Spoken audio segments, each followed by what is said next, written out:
Isang mapagpalang araw po sa ating lahat. Ako po si Nicole Castillo and welcome po sa aking daily devotion. So, ang topic po natin ngayon is Old Covenant. So, the Old Covenant refers to specifically to the Mosaic Covenant established at Mount Sinai. It was a divine agreement between God and Israel, filled with detailed laws and rituals. Its purpose was to restrain sin, govern God's people,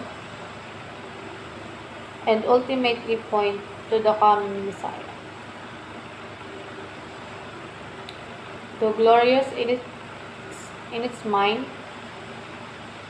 time, it was always meant to be temporary, a shadow of the better covenant fulfilled in Christ.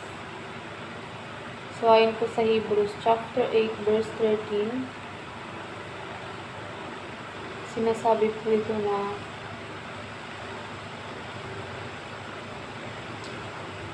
by calling this covenant new, He has made the first one obsolete. And what is obsolete and outdated will soon disappear. So, dumako naman po tayo sa ating katuruan. Sinasabi po dito na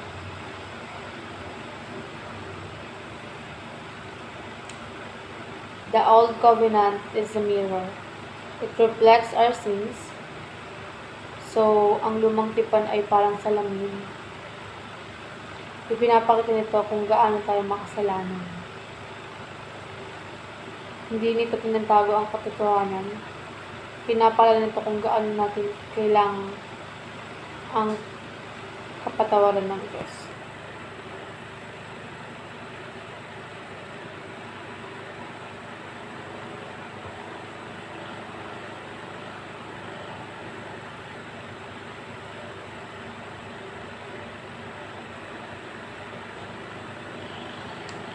So, next is the old covenant is a judge, condemns us. So, ang lumang tipan ay parang hukom dahil sa mga kautusan nito.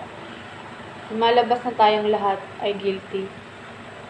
Hindi nito kayang iligtas tayo. Pinapakita rin ito na tayo ay dapat purusan dahil sa ating kasalanan.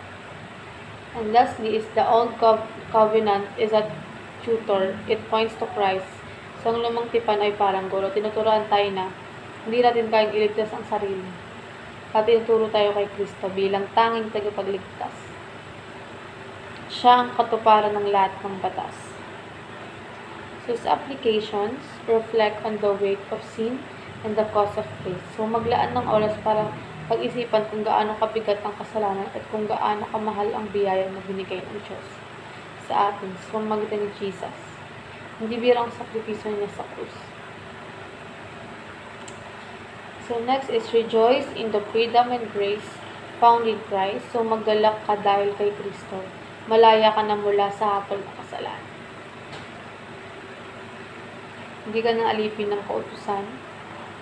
Ikaw ngayon ay tumatanggap ng biyaya at buhay na walang hanggan. And lastly is renew your commitment to love and serve Jesus.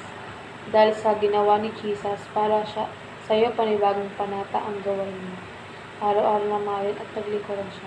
Hindi bilang obligasyon, kundi bilang tugon ng salamat. And ayun lang po, maraming salamat.